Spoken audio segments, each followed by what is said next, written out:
Welcome to tonight's story. In tonight's episode, we're gonna go into the heart of Japan. In the heart of old Edo, modern-day Tokyo, there is a road the locals still fear to walk after dark. They whisper about a young woman, beautiful, silent, and strange. They say she waits along the Akasaka path, her face hidden beneath the shadows. But if you dare look too closely, you'll find something you'll never forget. Tonight, we descend into one of Japan's most chilling urban legends.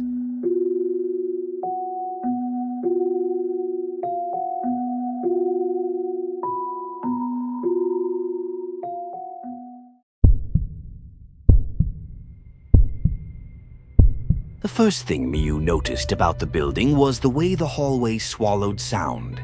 When the elevator doors opened, the ding was there and gone, like a coin tossed into a deep well. The fluorescent tubes overhead hummed, then flickered as if embarrassed to be caught working. She dragged 2 suitcases across the scuffed floor, paused at a door with a serial that looked more like a date than a number, and pressed her ear to it. Nothing. A good sign. Silence was what she had come for. Silence and rent cheap enough to stop the slow hemorrhage of her savings. The landlady had found her in the lobby, a tiny woman in a cardigan the color of old rice, wrists knotted with veins, eyes clouded to milk. "Tanaka-san," she'd said, voice soft as paper. "Welcome." They signed in the alcove beside the mailboxes. The contract smelled faintly of naphthalene and incense. Miyu dotted the forms where stickers told her to dot, her pen clacking against laminate. When she reached for the key, the woman didn't release it right away. "One rule," the landlady murmured. "Never open the sliding door at the end of the hallway, even if you hear knocking." Miyu smiled because that's what you do when old buildings come with old superstitions. "Understood," she said, which wasn't the same as believing. She took the key, bowed, and promised herself she wouldn't make a joke. It felt wrong to laugh in front of eyes like that. Her apartment smelled like damp tatami and lemon cleaner. A square of afternoon light lay on the floor as neatly as a folded scarf. Through the balcony glass, she could see the back of a Shinto shrine beyond the parking lot. Its torii gate slouched inward, paint peeled to splinters. The trees behind it were tall enough to snag fog from the air and hold it. She stood at the balcony rail and listened. Akasaka's daytime noise came thin and far. Buses shifting gears, a single siren, the brassy hoot of a delivery truck reversing. The shrine, by contrast, was a place where sound went to sleep. Even the crows seemed to detour overhead. She unpacked with the briskness of a woman resetting her life by increments. Mugs in the cabinet, chopsticks in the right-hand drawer. The framed photographs remained in a box because there was no right place for them, and because each glass rectangle felt like a trap door. Late in the day, after noodles eaten standing up, she lay on the futon and watched the ceiling yellow to evening. At midnight, a bell rang. Not the clatter of a modern chime, not the metallic peal of a town clock. Something older, brief, and hollow, a single strike that vibrated the bones of the building and then was gone. Miyu propped herself on an elbow, listened for a second strike, heard only the elevator coils cooling and a pipe tapping somewhere 3 units down. She thought of the landlady's rule and felt, for the first time that day, the soft pressure of being watched. Not by a person exactly, but by a place. She told herself she was tired, that cities make noises, that old wood complains at night. She turned to the wall and slept while the fog lapped against the trees like a slow tide.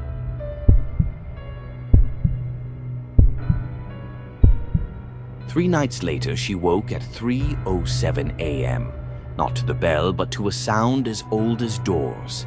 Dawn, dawn, dawn. Knuckles on wood, spaced like breaths. She lay still and counted the beats between them, as if a pattern might make it less strange. Dawn, 3 breaths.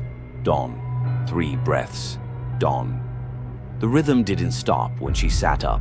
It saluted her attention and went on. Miyu slid her feet into slippers, found the flashlight on the kitchen counter, and eased her door open. Hallway air pooled like cool water around her ankles. The fluorescent tubes were steady tonight, buzzing, casting the kind of light that bleaches color out of life. Dust hung in it like a thin curtain. The sound came from the far end of the corridor, where the paint changed shade and the ceiling dipped lower over an unremarkable alcove. She hadn't noticed the sliding door when she moved in. Its wood was the same browned tone as the paneling, its track a thin seam in the floor. Standing there now, she knew it by a kind of absence, a place the eye avoided. She shone the light and the beam slipped off the door the way it slips off water at night. The knocks became quieter, as if they'd retreated, then came again right behind the wood, soft, almost polite. "Who's there?" she meant to say. Her mouth opened, the air tasted like pennies. No sound came out.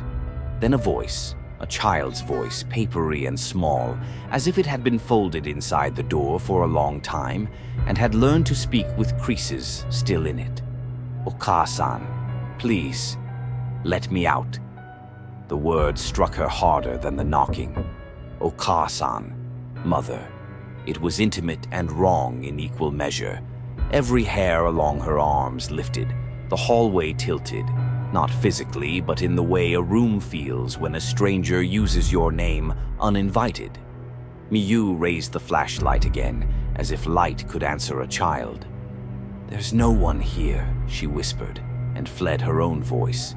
Back inside, she locked the door and leaned against it until the wood grew warm under her shoulder blades. The knocking continued a while, dutiful and patient. When it stopped, the silence that followed seemed heavier than sound. She lay awake until the bell at midnight was a memory you could taste. Iron and faint incense, a ring that ended long before it finished. In the morning, she told herself it had been a dream shaped like a noise. She stood at the sink, practiced the story until it became reasonable, and then spilled her coffee when her phone woke itself with a notification she hadn't asked for. 3:07 a.m., alarm added. The label read, "Let her out." She deleted it. She turned the phone off and on. Old tech magic. She told herself a software update had rewritten her life by mistake. At noon, she took the elevator down to the first floor and found the neighbor with the neat slippers and the radio that always played baseball even when no one was listening. He was tying his garbage bag with small, precise motions. "Excuse me," Miyu said. "Do you know what's behind the sliding door at the end of the hall?" The string stopped mid-knot. The old man's face seemed to pale from the inside, as if his blood had stepped back from his skin. "Don't listen," he said, staring at the garbage bag as though it might answer for him. "Don't look at her." "Her?" Miyu asked.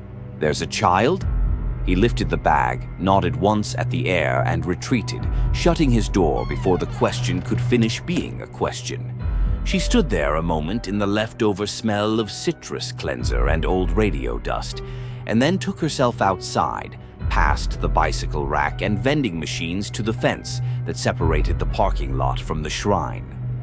Up close, the Tory's wrought was handsome, a pattern of peel and grain that made the wood look like it was remembering itself.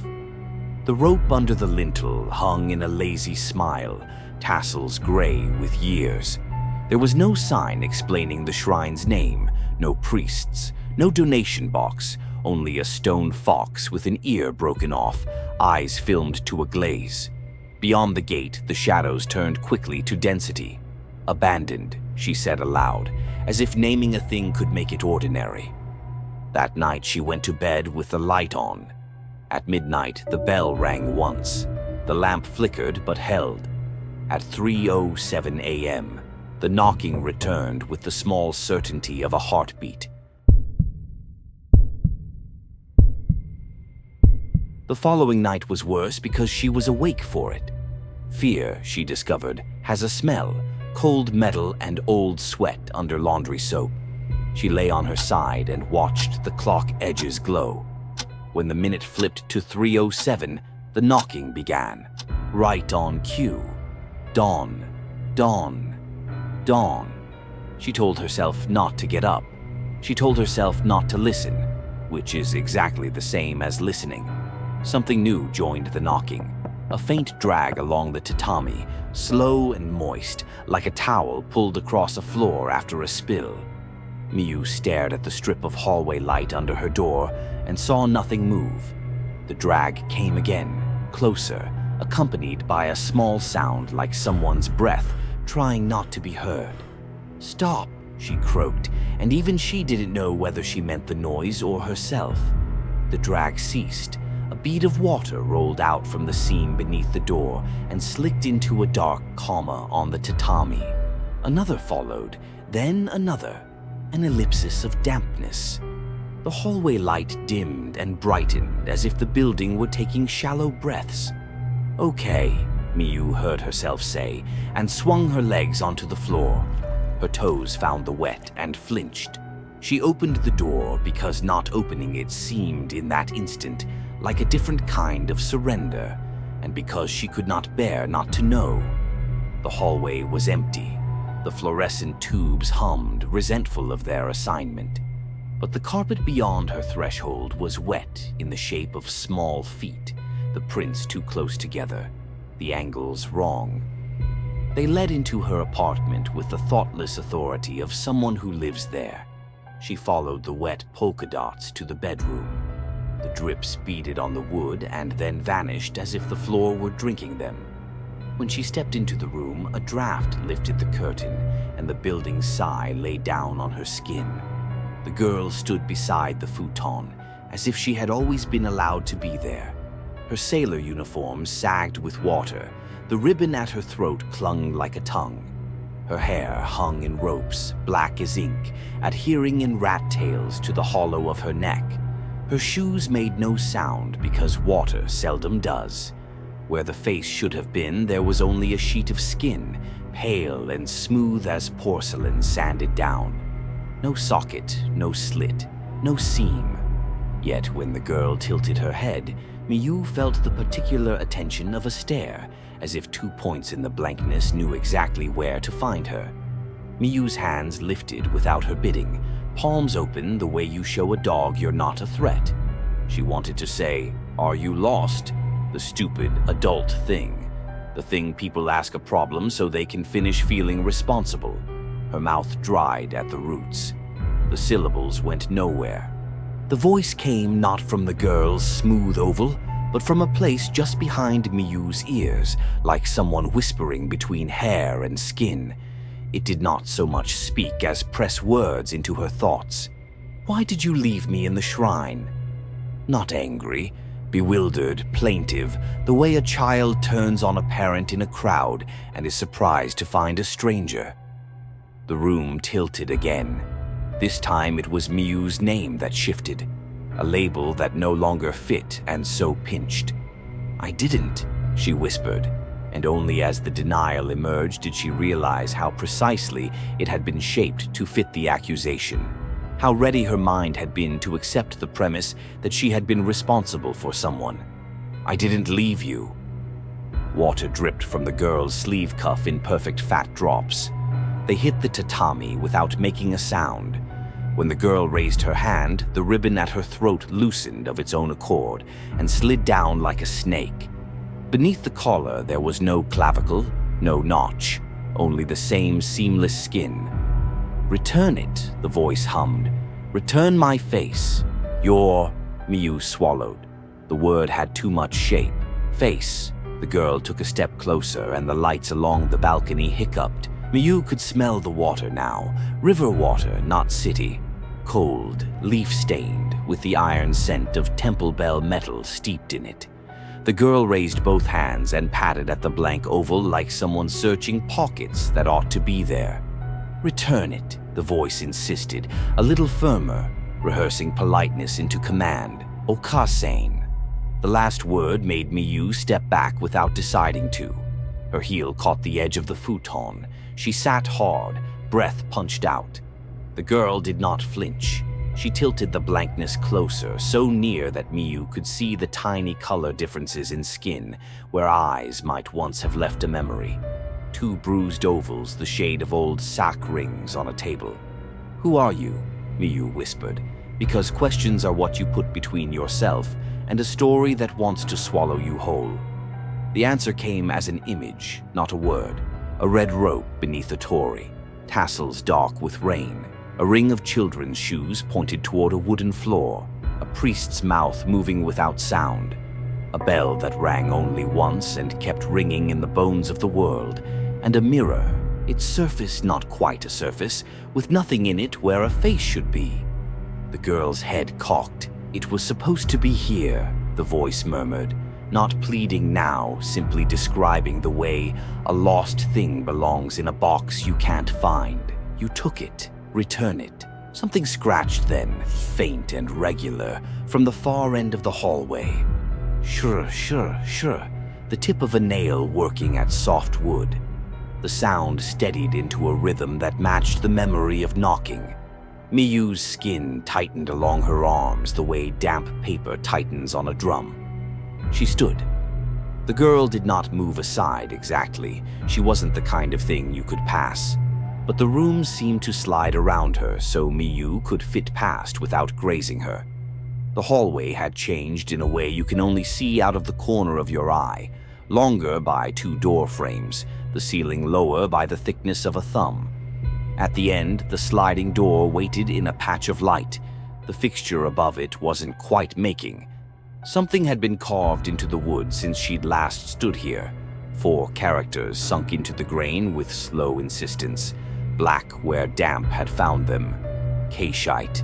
Return it. Behind the door, the scratching paused, as if listening. A wet pat of sound landed against the other side, the way a palm leaves itself on a window. The chill that rose from the floor was not winter air. It was the kind of cold that lives in places not meant to be opened. Miyu pressed her hand to the door. The wood was cooler than it should have been, and very gently wet. She thought of the landlady's hand on the key, the warning said without force. She thought of the way the bell refused to be more than once. "Okay," she said to the door, to the girl, to the version of herself that had packed and come here because silence looked like safety. "I hear you." The scratching resumed, patient as a child drawing a circle she means to close. The next morning, Miyu left the apartment with shadows under her eyes, walking toward the shrine behind the building. The air hung thick with damp earth and the faint metallic tang of rust. She stepped carefully past cracked stones and vines coiled like veins around what used to be a path. Up close, the torii gate leaned as if bowing, its wood flaked down to pale splinters. The Shimenawa rope was frayed and blackened, tassels stiff with rainwater long evaporated. A stone fox crouched nearby, one ear snapped clean, its surface eaten by moss. The fox's glass eyes were cloudy, but Miyu had the uncanny sense of being watched. Behind the gate, half swallowed by the earth, stood the shrine itself. Its roof sagged inward, tiles missing like broken teeth. Wooden ima plaques dangled from their hooks, names and prayers weathered into ghosts of themselves. Yet, despite the ruin, the air was colder here.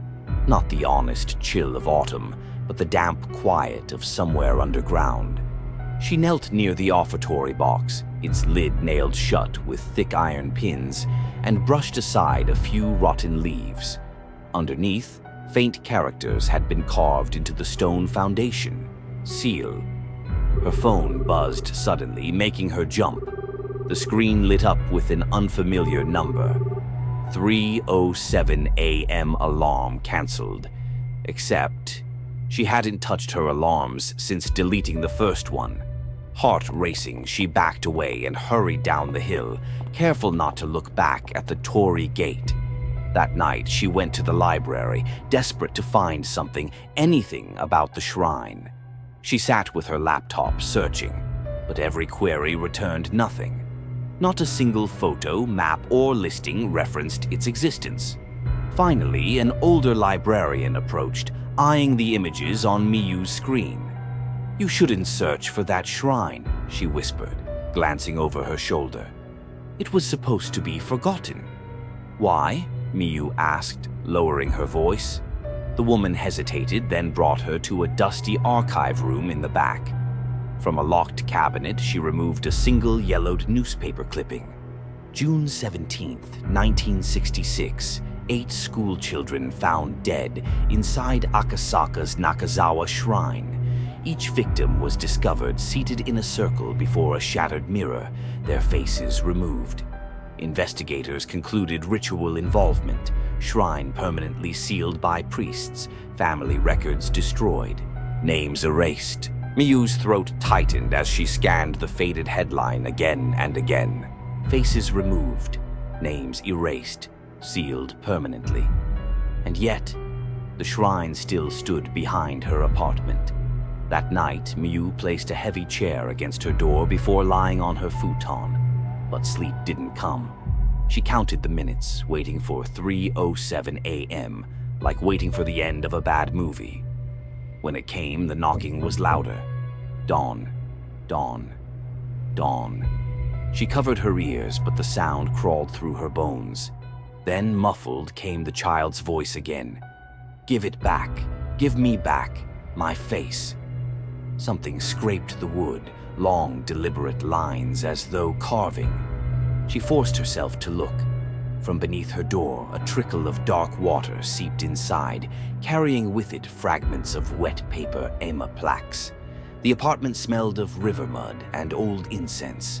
The sliding door at the end of the hallway trembled in its frame. The next morning, Miyu stormed into the landlady's office, slamming the newspaper clipping onto the counter. "You knew," she hissed. "You knew what happened here." The landlady's cataract-clouded eyes didn't rise to meet hers. Instead, she poured tea into a chipped cup, hands trembling slightly. "It isn't the building," the woman said softly. "It's her." Miyu waited, heart pounding. "They were sealing spirits," the landlady continued. "There used to be a festival, Kagami Matsuri, a ritual using mirrors to trap wandering souls and return them to their proper bodies. But one priest, he failed." The cup clinked as she set it down, tea spilling onto her sleeve unnoticed. The mirror broke before the ritual was finished. The children's faces vanished. "They say their souls were left behind, bound to the shrine." Miyu swallowed, throat dry.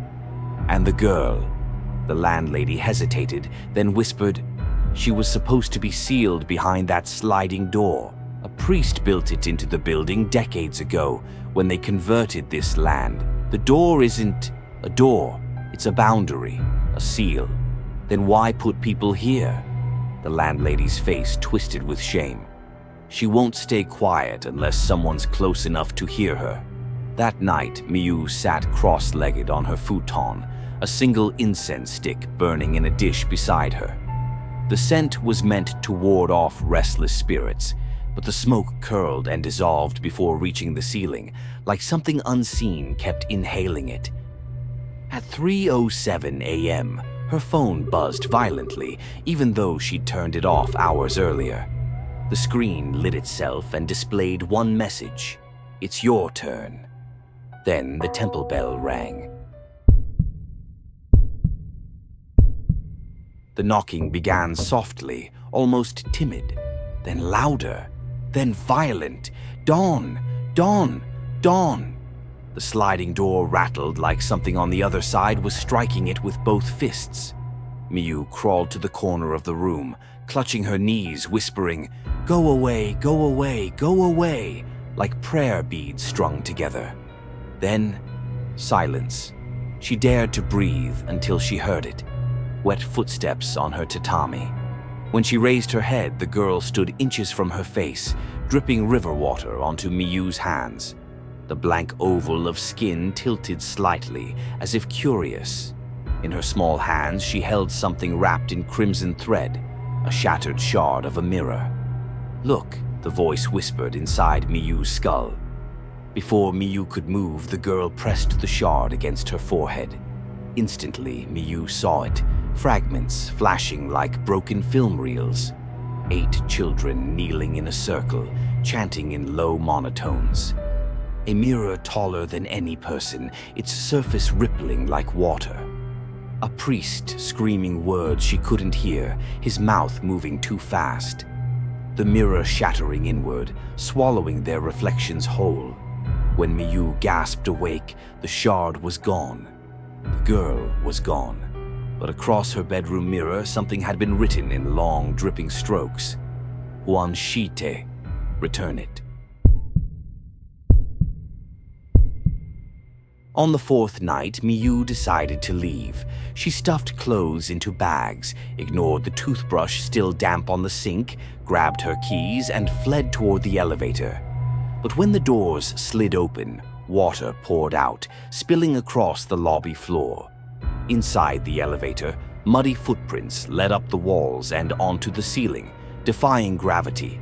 She stumbled backward into the hallway and stopped. The sliding door at the end of the hall stood wide open.